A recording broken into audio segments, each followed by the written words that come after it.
আমরা এখন সমতুল্যের একটু ধারণা নেওয়ার চেষ্টা করি। সমতুল্য জিনিসটা কি? এবং সমান সমানের সাথে সমতুল্যের পার্থক্যটা কি? সমতুল্যটা আমরা কিভাবে ব্যবহার করব এবং সমতুল্যটা কোথায় আমাদের কাজে লাগে? সমতুল্য জিনিসটা হচ্ছে তুমি নরমালি ২ টা জিনিস যখন সমান হয় তার মাঝখানে তুমি এরকম একটা দাগ দাও। এটা দ্বারা তোমার কি সমান, সমান বোঝায়। মানে ২ টা জিনিস একদম সমান যখন হয় তখন তুমি এটাকে কি ওরকম সমান একটা দাগ দিচ্ছ। অপরপক্ষে তোমার এই যে সমতুল্য, সমতুল্যের জন্য এরকম ৩ টা সমান, সমান ইউজ করা হয়। ৩ টা দাগ ইউজ করা হয়। অর্থাৎ এটাকে বলা হয় কি আমাদেরকে সমতুল্যের সাইন বলা হয়। এখন এই সমতুল্য ব্যাপারটা কি? সমতুল্যর সাথে তোমার এই সমান, সমানের কি ডিফারেন্স? এটা আমি একটু বোঝানোর চেষ্টা করি তোমাকে। ধরে নাও তোমার কাছে ৳২০ আছে। কত টাকা আছে বলো? ৳২০ আছে। এই ৳২০ দিয়ে তুমি করলা কি? যে এই ৳২০ তোমার কাছে আছে। এটা দ্বারা তুমি চাইলে কি করতে পারো? তুমি ২ প্যাকেট চিপস কিনতে পারো। ধরে নাও তুমি এই ২ প্যাকেট চিপস কিনলে। এটা ধরো তোমার কি? চিপস। ২ প্যাকেট তুমি এখান থেকে ধরো যে চিপস কিনছো। ঠিক আছে? তো এই যে ২ প্যাকেট তুমি চিপস কিনলা, এই ৳২০ দিয়ে আবার তুমি কিন্তু চাইলে তোমার কাছে মনে হলো যে ৳৫ দামের ৪ টা কলম কিনবে। তুমি ধরো ৪ টা কলম কিনলা। ঠিক আছে? কলমের চেহারাটা খুব একটা ভালো হচ্ছে না। বাট ধরে নাও এগুলো কলম আরকি। ঠিক আছে? তো এগুলো হচ্ছে কি আমাদের ধরো ৪ টা কলম। একটু খেয়াল করো। তার মানে ৳২০ দিয়ে তুমি কি করতে পারো? ৳২০ দিয়ে তুমি কি ২ প্যাকেট চিপসও কিনতে পারো। ৳২০ দিয়ে তুমি চাইলে কি ৪ টা কলমও কিনতে পারো। এখন কথাটা হচ্ছে তোমার এই ৳২০ র যে ভ্যালুটা তার যতটুকু তোমার কি ভ্যালু তোমার এই ২ প্যাকেট চিপসের ভ্যালু কিন্তু তোমার কিন্তু সেম। আবার এই ৳২০ র যা ভ্যালু তোমার এই ৪ টা কলমের ভ্যালু কিন্তু সেম। এখন তুমি ৳২০ দিয়ে চাইলে কি ২ প্যাকেট চিপস কিনতে পারো। ৳২০ দিয়ে চাইলে তুমি কিন্তু ৪ টা কলমও কিনতে পারো। এখন ঘটনাটা হচ্ছে আমি যদি তোমাকে বলি এই যে ২ প্যাকেট চিপস এবং তোমার এই ৪ টা কলম এই ২ টা কি সমান কিনা? উত্তর হচ্ছে না। এই ২ টো কিন্তু সমান জিনিস না। তুমি কিন্তু কখনো বলতে পারবা না ২ প্যাকেট চিপস ইকুয়াল টু কি তোমার কি ৪ টা কলম। এরা কখনো কিন্তু সমান হচ্ছে না। এদের ভ্যালুটা সেম। তুমি যদি দোকানে ২ টা চিপস নিয়ে যেয়ে বলো, একটা লাইব্রেরিতে নিয়ে গেলা ২ প্যাকেট চিপস নিয়ে যেয়ে বললা যে, "ভাই ২ প্যাকেট চিপস দিয়ে বললা কি ভাই আমারে ৪ টা কলম দেন।" ঠিক আছে? তোমারে কিন্তু ৪ টা কলম কিন্তু সে কিন্তু দিবে না। তুমি কি ৳২০ র বিনিময়ে তুমি কি ৪ টা কলম কিনতেছো। তুমি ৳২০ দিয়ে ৪ টা কলমও কিনতে পারো, ৳২০ দিয়ে ২ প্যাকেট চিপসও কিনতে পারো। এই ২ টার তোমার কি ভ্যালুটা তোমার সেম, বাট তোমার কি এই জিনিসটা কিন্তু একদম সমান কিন্তু হচ্ছে না। অর্থাৎ সমতুল্য বলতে বুঝায় যে তুমি এই যে ২ প্যাকেট চিপস এবং এই ৪ টা কলম এই ২ টা জিনিসকে তুমি কি বলতে পারবা? সমতুল্য বলতে পারবা। অর্থাৎ তুমি যখন একটা জিনিসকে যখন অন্য একটা জিনিস দিয়ে রিপ্লেস করতে পারো বা ২ টা জিনিসের যদি ভ্যালু যদি সেম থাকে, ২ টা জিনিসের যদি তোমার যদি কাজ যদি সেম হয়, তখন সেই ২ টা জিনিসকে তোমার কি বলা হয়?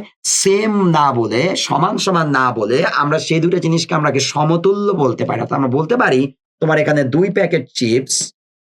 প্যাকেট চিপস এইটা তোমার সমতুল্য হবে কার বলো দেখি? ২ প্যাকেট চিপস সমতুল্য কি আমাদেরকে এখানে ৪ টা কলম। এই ২ টাকে তুমি কি বলতে পারবা? সমতুল্য বলতে পারবা। তোমার এই সমতুল্য চিহ্নটা সমান যে ব্যাপারটা সে জিনিসটাকেও তোমার ইন্ডিকেট করতেছে। বাট তোমার কি সমতুল্য এবং সমানের ভিতরে পার্থক্যটাকে সেটা তোমার একটু বুঝতে হবে। সমতুল্য এবং সমানের ভিতরে মেইন পার্থক্যটা হচ্ছে ২ টা জিনিস যখন একদমই সমান হবে তখন তুমি সেই ২ টা জিনিসের মাঝখানে তুমি সমান, সমান ব্যবহার করতে পারবা। যেমন তোমার কি এই ৳২০ যা, তোমার কি ৳২০ র একটা নোট তোমার যা হবে, তোমার কি ধরো যে ৪ টা তোমার কি ৳৫ নোট যদি আমরা চিন্তা করি, ৪ টা ৳৫ নোট যেটা আছে তোমার কি ৫ ইন্টু ৪ টাকা এই ২ টা জিনিস আমাদের কিন্তু সেম। এই ২ টার মাঝখানে তুমি কি সমান, সমান চিহ্নও ব্যবহার করতে পারো। এই ২ টার মাঝখানে তুমি চাইলে কি সমতুল্য চিহ্নও ব্যবহার করতে পারো। কিন্তু তুমি এখানে ২ প্যাকেট চিপস এবং ৪ টা কলম এই ২ টার মাঝখানে তুমি চাইলে কি সমান, সমান চিহ্ন ব্যবহার করতে পারবা না। কারণ ২ টা জিনিসের তোমার ভ্যালু সেম। ২ টা জিনিসকে তুমি একটাকে আরেকটা দ্বারা রিপ্লেস করতে পারবে। বাট ২ টা জিনিস কিন্তু তোমার সেম না। এখানে ২ ক্ষেত্রেই তোমার টাকা আছে। তাই এটার মাঝখানে তুমি কি সমান, সমান ব্যবহার করছো। বাট এখানে তোমার কি একপাশে আছে চিপস, একপাশে আছে কলম। তার মানে কি এই ২ টার মাঝখানে তোমার যে চিহ্নটা ব্যবহার করতে হবে সেটা হচ্ছে তোমার কি সমতুল্য। এখন এই জিনিসগুলো আসলে কেন বললাম সেটা তোমাকে একটু ক্লিয়ার করার চেষ্টা করব আমি। আর সমতুল্যের যে কনসেপ্টটা আছে এই কনসেপ্টটা আমাদের কোথা থেকে কিভাবে কাজে লাগে সে ব্যাপারটা আমি তোমাদের একটু বোঝানোর চেষ্টা করতেছি। ধরে নাও তুমি যেকোনো একটা রাসায়নিক বিক্রিয়া চিন্তা করো। ধরে নাও তুমি আ হাইড্রোক্লোরিক অ্যাসিডের সাথে ধরে নাও হাইড্রোক্লোরিক অ্যাসিডের সাথে তোমার ম্যাগনেসিয়াম হাইড্রোক্সাইডের একটা বিক্রিয়া হলো। হাইড্রোক্লোরিক ম্যাগনেসিয়াম হাইড্রোক্সাইডের একটা বিক্রিয়া হলো। আমরা এই বিক্রিয়াটা আমি কমপ্লিট করলাম না। আমরা যেহেতু তুল্য সংখ্যাটা জানি, আমরা জানি তুল্য সংখ্যাটা একটা বিক্রিয়া করার সময় তোমার কি ইন্টারচেঞ্জ হয়ে যায়। তো আমাদের হাইড্রোক্লোরিক অ্যাসিডের তুল্য সংখ্যাটা ১ এবং ম্যাগনেসিয়াম হাইড্রোক্সাইডের তুল্য সংখ্যাটা হচ্ছে ২। তার মানে আমাদের কত, এর সামনে কত চলে আসবে, আমাদের 2 চলে আসবে। তো আমরা দেখতে পাচ্ছি আমাদের এখানে 1 মোল ম্যাগনেসিয়াম হাইড্রোক্সাইডের সাথে তোমার 2 মোল হাইড্রোক্লোরিক অ্যাসিড এরা তোমার কি করতেছে, আমাদের বিক্রিয়া করতেছে। আবার তুমি যদি অন্য একটা কাজ করো, ধরে নাও তুমি সালফিউরিক অ্যাসিডের সাথে তুমি যখন ম্যাগনেসিয়াম হাইড্রোক্সাইডের একটা বিক্রিয়া করবে, সালফিউরিক অ্যাসিড আর ম্যাগনেসিয়াম হাইড্রোক্সাইডে তুমি বিক্রিয়া করলে তোমার এখানে ম্যাগনেসিয়াম হাইড্রোক্সাইডের তুল্য সংখ্যাটা কত হচ্ছে বলো, 2, এবং সালফিউরিক অ্যাসিড এটার তুল্য সংখ্যাটাও 2। দুজনের তুল্য সংখ্যা যেহেতু সেম, তাই কারো সামনে আমরা কোনো কিছু বসানোর কোনো দরকার নাই। এখান থেকে আমরা দেখতে পাচ্ছি যে 1 মোল সালফিউরিক অ্যাসিডের সাথে তোমার এখানে 1 মোল ম্যাগনেসিয়াম হাইড্রোক্সাইড তোমার কি করে, বিক্রিয়া করে। তাহলে এখান থেকে একটু ব্যাপারটা খেয়াল করো, তুমি এই 1 মোল ম্যাগনেসিয়াম হাইড্রোক্সাইড তার সাথে কি 1 মোল সালফিউরিক অ্যাসিড বিক্রিয়া করে, আবার এই 1 মোল ম্যাগনেসিয়াম হাইড্রোক্সাইড তার সাথে তোমার কি 2 মোল হাইড্রোক্লোরিক অ্যাসিড বিক্রিয়া করে। তার মানে আমরা কি বলতে পারি, এই যে জিনিসটা যেহেতু দুইটাই আমাদেরকে 1 মোল করে আসে, তাহলে আমরা বলতে পারি কি তুমি 1 মোল যে সালফিউরিক অ্যাসিড আছে তাকে তুমি রিপ্লেস করতে পারবা কার মাধ্যমে বলো, 2 মোল হাইড্রোক্লোরিক অ্যাসিডের মাধ্যমে তুমি এটাকে রিপ্লেস করতে পারবা। তার মানে যেহেতু তুমি এই সালফিউরিক অ্যাসিডটাকে অর্থাৎ 1 মোল সালফিউরিক অ্যাসিডটাকে 2 মোল হাইড্রোক্লোরিক অ্যাসিড দ্বারা তুমি রিপ্লেস করতে পারবে, তার মানে তুমি কি বলতে পারবে, তোমার এই 1 মোল সালফিউরিক অ্যাসিড 1 মোল সালফিউরিক অ্যাসিড এই জিনিসটা তোমার সমতুল্য হবে কার, 2 মোল হাইড্রোক্লোরিক অ্যাসিডের তোমার এটা সমতুল্য হয়ে যাবে। অর্থাৎ কাহিনীটা হচ্ছে আমাদের এটা, অর্থাৎ এই দুইটা জিনিস কিন্তু আমার সেম না। 1 মোল সালফিউরিক অ্যাসিড আর 2 মোল হাইড্রোক্লোরিক অ্যাসিড এই দুইটা জিনিস কিন্তু আমার সেম না, তাই মাঝখানে আমরা কোনো সমান সমান ব্যবহার করিনি। আমাদের 1 মোল সালফিউরিক অ্যাসিড আর 2 মোল হাইড্রোক্লোরিক অ্যাসিড এই দুইটা জিনিস হচ্ছে সমতুল্য, অর্থাৎ একটার পরিবর্তে তুমি অন্যটাকে ব্যবহার করতে পারবে, তাই এদেরকে আমরা কি বলতে পারবো, পরস্পর সমতুল্য বলতে পারবো।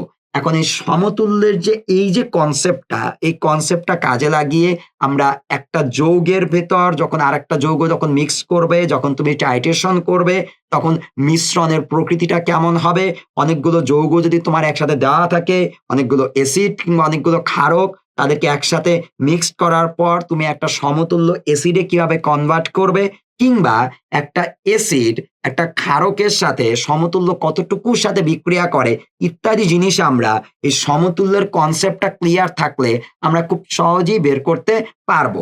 এখন আজকের এই লেকচারটার ভিতর আমরা যে জিনিসটা দেখব সেটা হচ্ছে তোমার এই সমতুল্যের বেসিক কিছু জিনিসপত্র নিয়ে আমরা একটু আলোচনা করব, যাতে করে আমাদের কি সামনে যখন আমরা সমতুল্য নিয়ে আরো কিছু কথাবার্তা বলবো তখন যাতে আমাদের ব্যাপারগুলো একটু ক্লিয়ার হয়ে যায়। সমতুল্যের কনভার্সন গুলো যেগুলো আছে, অর্থাৎ আমাদের সমতুল্যের যে ধারণাটা আমরা নিলাম, এই ধারণার মাধ্যমে আমরা কি করতে পারবো, সমতুল্যের কনভার্সন গুলো এখন আমরা একটু দেখে নেব। সমতুল্যের বেসিক যে কনভার্সনটা আমাদের দরকার হয়, তার জন্য আমাদের খুবই ইম্পর্টেন্ট একটা লাইন দরকার হবে। লাইনটা হচ্ছে, আমি যদি তোমাকে বলি যে 1 মোল NaOH, ধরো 1 মোল NaOH এর কথা আমরা চিন্তা করলাম, অর্থাৎ 1 মোল সোডিয়াম হাইড্রোক্সাইড সমতুল্য কত মোল সোডিয়াম হাইড্রোক্সাইড হবে, অর্থাৎ 1 মোল সোডিয়াম হাইড্রোক্সাইডটা কত মোল সোডিয়াম হাইড্রোক্সাইডের সমতুল্য। এখন তোমার মনে প্রশ্ন আসতে পারে, এটা আবার কেমন কোশ্চেন হলো, 1 মোল সোডিয়াম হাইড্রোক্সাইড তো অবশ্যই কি 1 মোল সোডিয়াম হাইড্রোক্সাইডের সমতুল্য হবে, তাই না? তো এটা আবার কি টাইপের কোশ্চেন? তো এটা একটা কোশ্চেন, দেখো একটু এটা আমি তোমাকে একটু ক্লিয়ার করে দিই। দেখো একটু, আমরা জানি 1 মোল সোডিয়াম হাইড্রোক্সাইড সমতুল্য হয় কার বলো, 1 মোল সোডিয়াম হাইড্রোক্সাইডই তো সমতুল্য হয়, তাই না? তো এখন এই যে জিনিসটা আমি বললাম যে 1 mole sodium hydroxide 1 mole sodium হাইড্রোক্সাইডের সমতুল্য, এই উদ্ভট লাইনটা লেখার পিছনে মেইন রিজনটা কি, সেই রিজনটা আমি তোমাকে একটু বোঝাচ্ছি। ধরে নাও তোমাকে বলা আছে গিয়ে এরকম টাইপ একটা লাইন বলা আছে যে তোমার 10 লিটার 0.1 মোলার 10 লিটার 0.1 মোলার এখানে তোমার বলা আছে কি NaOH বলা আছে। তো একটু চিন্তা করে দেখো জিনিসটা, তুমি 10 লিটার 0.1 মোলার NaOH এটাকে সমতুল্য হিসাবে তুমি কত রকম ভাবে তুমি লিখতে পারো, সমতুল্য ভাবে তুমি কত রকম ভাবে লিখতে পারো, একটু চিন্তা করে দেখো তো। তুমি এই জিনিসটা লেখার পর এই লাইনটাকে তুমি আর কত রকম ভাবে লিখতে পারবে, সেটাই আমি তোমাকে জিজ্ঞেস করতেছি। এটার অ্যান্সারটা তোমার লুকায় আছে উপরের লাইনটায়। আমরা কি বলছি, 1 মোল NaOH সমতুল্য কি আমাদের 1 মোল NaOH, এখানে কিভাবে লুকায় আছে একটু দেখো একটু। তোমার এই 10 লিটার এটা হচ্ছে আমাদের একটা আয়তন, এবং এই 0.1 মোলার এটা হচ্ছে আমাদের একটা ঘনমাত্রা। আমরা কি জানি বলো, তোমার এই ঘনমাত্রা এবং আয়তনের গুণফলটাকে কি বলা হয়, আমাদের n বা মোল সংখ্যা বলা যায়। তার মানে কি বলতে পারি আমরা, এই 10 লিটার এবং 0.1 মোলার দুইটা একটু গুণ করো তো, দেখো দেখি 10 ইন্টু 0.1 তোমার কত চলে আসতেছে বলো দেখি? 1 চলে আসতেছে। তার মানে আমরা কি বলতে পারি, এখানে আমাদের কত মোল এনএইচ আছে? আমাদের 1 মোল এনএইচ আছে। এখন ঘটনাটা হচ্ছে, তুমি এই যে 10 লিটার 0.1 মোলার এনএইচটা, এটা সমতুল্য হিসাবে তুমি বিভিন্ন রকম ভাবে লিখতে পারবে। কিভাবে বিভিন্ন রকম ভাবে লিখতে পারবে একটু খেয়াল করো। তোমার জাস্ট যেটা মাথায় রাখতে হবে সেটা হচ্ছে, এই দুইটার গুণফলটা তোমার যাতে সব ক্ষেত্রে সেম থাকে, তাহলেই তোমার কি হয়ে যাবে, তুমি সুন্দর করে তুমি অ্যান্সারটা পেয়ে যাবে। এখন এই ব্যাপারটা তার কি বোঝাচ্ছে একটু বোঝার চেষ্টা করো। জিনিসটা হচ্ছে তোমার এরকম যে, তোমার 10 লিটার 0.1 মোলার তোমার এনএইচ আছে। তুমি চাইলে এটাকে যেটা লিখতে পারো যে 1 লিটার 1 মোলার এনএইচ তুমি লিখতে পারো। কিভাবে এটা লিখতে পারবে?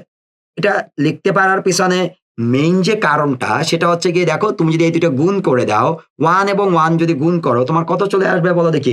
1 আসবে। তার মানে 1 মোল এনএইচ সমতুল্য তোমার কি চলে আসছে? 1 মোল এনএইচ আসতেছে। এখন তোমার যদি মন চাইলো যে না তুমি এইভাবে লিখবে না, তুমি একটু অন্যরকম ভাবে লিখবে। অন্যরকম ভাবে কিভাবে লিখবে? তুমি এখানে কি লিখলে? 0.5 লিটার আর 2 মোলার লিখলে। 2 মোলার এনএইচ। একটু খেয়াল করে দেখো তো, এই দুইটা জিনিসকেও আমরা কি সমতুল্য বলতে পারবো কিনা? দুইটা না, অ্যাকচুয়ালি আমরা 3টা জিনিসকে সমতুল্য বলতে পারবো কিনা? তুমি তাকাও তো, এই দুইটার গুণফল কত? আমাদের 1। এই দুইটার গুণফল কত? আমাদের 1। তার মানে এখানে আছে 1 মোল, এখানেও আছে 1 মোল। 0.5 এবং 2 এই দুইটার গুণফল কত? আমাদের 1। তার মানে আমরা কি বলতে পারবো? এখানেও 1 মোল আছে।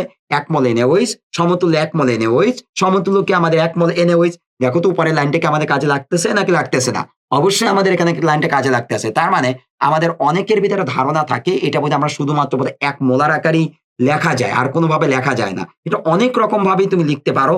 তোমার জাস্ট যেটা মাথায় রাখতে হবে, তোমার এখানে আয়তন এবং ঘনমাত্রা যেটা আছে, এই দুইটার গুণফলটা যদি সমান হয়, তুমি সমতুল্য আকারে ওরকম সব রকম ভাবে তুমি লিখতে পারবে। যেমন তোমার এখানে মন চাইলো যে না, তুমি এটা লিখতে চাও কত? 0.25 লিটার এবং কত? আমাদের 4 মোলার এনএইচ। তুমি চাইলে এভাবেও লিখতে পারবে। কারণ কি, এই দুইটা জিনিসের গুণফল তোমার কত? 1 আসতেছে। অর্থাৎ কাহিনীটা হচ্ছে এটা, যে কোনো একটা আয়তন এবং ঘনমাত্রা তোমার যেটা দেওয়া থাকবে সেম যৌগের জন্য, তোমার দুই পাশে জাস্ট মোল সংখ্যাটা সেম থাকলে তাদের মাঝখানে তুমি কি সমতুল্য চিহ্নটা তুমি ব্যবহার করতে পারবে। কিভাবে ব্যবহার করতে পারবে? কারণ হচ্ছে কি, মোল সংখ্যাটা সেম হবে কখন? যখন দুইটা জিনিসের গুণফলটা তোমার সেম হবে। বাট আমাদের হিসাবের সুবিধার জন্য, এটা একটু লিখে রাখি আমরা, সমতুল্যের হিসাবের সুবিধার জন্য, সমতুল্যের হিসাবের সুবিধার জন্য, হিসাবের সুবিধার জন্য, হিসাবের সুবিধার জন্য সব সময় ঘনমাত্রাকে, সব সময় ঘনমাত্রাকে 1 মোলারে নিয়ে হিসাব করা হয়। ঘনমাত্রাকে 1 মোলারে নিয়ে হিসাব করা হয়। 1 মোলারে নিয়ে হিসাব করা হয়। 1 মোলারে নিয়ে হিসাব করা হয়। অর্থাৎ আমরা সবসময় এটা চেষ্টা করব ঘনমাত্রাটাকে 1 মোলারে নিয়ে তারপর হিসাব করার জন্য। তখন আমাদের কত হিসাবগুলো একটু সহজ হবে। যেমন ধরো, আমরা যে এই যে লাইনটা বললাম যে তুমি এগুলো সবগুলো লিখতে পারো। একই রকম ভাবে আমাদের যদি 1 মোলারে নিয়ে হিসাব করতে চাও, কিভাবে করবা? ধরে নাও তোমার এখানে ধরো অন্য একটা জিনিস আমি দিলাম। ধরে নাও 100 centimetre cube 0.1 molar, 100 centimetre cube 0.1 molar ধরো তোমার এখানে সালফিউরিক অ্যাসিড আছে, H2SO4 আছে। তুমি এটাকে সমতুল্য কত লিখতে পারবা বলো দেখি? তুমি যদি এই ঘনমাত্রাটাকে 1 মোলার করে দাও, ঘনমাত্রা ধরো 1 মোলার, আমাদের এই দুইটা জিনিসের গুণফল কত? 100 ইন্টু 0.1, এই দুটোর গুণফল কত? আমাদের 10 আসতেছে। তার মানে কি, 1 মোলার ইউজ করা মানে আয়তনটা হবে কত? এই দুইটা জিনিসের জাস্ট গুণফল। অর্থাৎ ঘটনাটা হচ্ছে তোমার 100 ইন্টু 0.1 কত আসে? তোমার কি 10 আসতেছে। তার মানে 10 সেন্টিমিটার কিউব 1 মোলার তুমি H2SO4 বলতে পারবে। অর্থাৎ কাহিনীটা হচ্ছে, তুমি যখন 1 মোলার ব্যবহার করবে, জাস্ট এই দুইটা জিনিসের গুণফলটা তুমি আয়তন হিসেবে ইউজ করবে। তাহলে দেখো, যদি 100 ইন্টু 0.1 কত চলে আসলো? আমাদের 10 চলে আসলো। তার মানে 10 সেন্টিমিটার কিউব 1 মোলার তুমি H2SO4 লিখতে পারবে। তুমি চাইলে এটাকে 5 সেন্টিমিটার কিউব 2 মোলার H2SO4 লিখতে পারবে। বাট আমাদের হিসাবের সুবিধার জন্য বলছি 1 মোলারে নিয়ে হিসাব করতে হবে, তাই আমরা কত 1 মোলারে নিলাম। আরেকটা উদাহরণ দেখাতে পারি। দেখো, যে কোনো উদাহরণই তুমি দেখো ইজিলি বুঝতে পারবে। ধরো অন্য আরেকটা উদাহরণ আমি লিখলাম যে 500 centimetre cube 500 centimetre cube 0.5 molar আছে গিয়ে তোমার ধরো যে NaCl আছে। এইটাকে তুমি সমতুল্য করবে। সমতুল্য যখন তুমি 1 মোলারে যখন নিবে, তুমি এই জিনিসটাকে, তোমার এই ঘনমাত্রাটাকে তুমি নিয়ে নিলে 1 মোলার।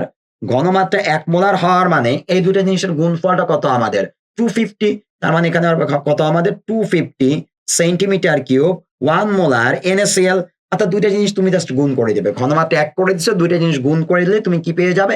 আয়তনটা পেয়ে যাবে। অর্থাৎ আমরা এখান থেকে বলতে পারি এরকম করে যে A centimetre cube B molar একটা যৌগ, যেকোনো একটা যৌগের কথা আমরা যদি চিন্তা করি, এইটা সমতুল্য তুমি কি লিখতে পারবে? এই দুটো জিনিসের গুণফলটা কত আসতেছে আমাদের? AB সেন্টিমিটার কিউব 1 মোলার যে যৌগটা থাকবে সেই যৌগটা। তো এভাবে আমরা কি করতে পারবো? খুব সহজেই চাইলে 1 মোলারে কনভার্ট করে আমরা যেকোনো হিসাবগুলো আমরা করতে পারবো। অর্থাৎ আমাদের হিসাবের সুবিধার জন্য সেম যৌগ ছাড়াও অন্য যৌগতেও আমাদেরকে এখানে কনভার্সন গুলো করা যায়। তো যাই আমরা কনভার্সন করতে যাই না কেন, আমাদের মাথায় রাখতে হবে আমরা ঘনমাত্রাটাকে যদি আমরা 1 মোলারে হিসাব করি, আমাদের সমতুল্যের হিসাবগুলো অনেকটা সহজ হয়ে যাবে। আর যদি 1 মোলারে নেওয়ার জন্য আমাদের কনসেপ্টটা কি কাজে লাগাতে হবে বলো? জাস্ট ২ টা জিনিসকে তুমি গুণ করে দিবে। আয়তন এবং ঘনমাত্রা। ঘনমাত্রা তোমার 1 মোলার, আয়তন হবে কি ২ টা জিনিসের গুণফলটা। অর্থাৎ তোমাদের 10 × 0.1 কত আসতেছে? আমাদের 1 আসতেছে। 500 × 0.5 কত? তোমার 250 আসতেছে। দেখো তোমার আয়তনটা 250 সেন্টিমিটার কিউব। এখানে তাকাও 100 × 0.1 10 আসতেছে। তার মানে কত? আয়তনটা কত আসতেছে আমাদের? 10 সেন্টিমিটার কিউব। এখানে আমাদের কি আয়তনটা চলে আসতেছে। অর্থাৎ সব ক্ষেত্রে আমরা এই জিনিসটা মাথায় রাখবো। 1 মোলারে যখন আমরা নিয়ে যাব জিনিসটাকে, তখন আমাদের কি করতে হবে? ২ টা জিনিসকে গুণ করে যে গুণফলটা পাবো তাকে আমরা আয়তনের ভিতর বসিয়ে দেব। আর এক্ষেত্রে আমাদের মেইন যে কনসেপ্টটা মাথায় রাখবো, যে এটা আমরা মাথার ভিতর গেঁথে রাখবো না যে শুধুমাত্র 1 মোলারেই তোমার কি কনভার্ট করা যায়। তুমি 1 মোলারে না, তুমি চাইলে যেকোনো ঘনমাত্রায় কনভার্ট করতে পারো। তোমার জাস্ট ছোট্ট একটা জিনিস মাথায় রাখতে হবে, 1 মোল NaOH = 1 মোল NaOH। অর্থাৎ কি? তোমার এই যে আয়তন এবং ঘনমাত্রার গুণফল, সমতুলের এই পাশে আয়তন এবং ঘনমাত্রার গুণফল যা হবে, সমতুলের এই পাশেও তোমার কি আয়তন এবং ঘনমাত্রার গুণফলটা তোমার কি হতে হবে? তাই হতে হবে। তাহলে আমরা কি করতে পারবো? খুব সহজেই সমতুল্যের এক হিসাব থেকে আরেকটা হিসাবে আমরা কনভার্টটা করে ফেলতে পারবো।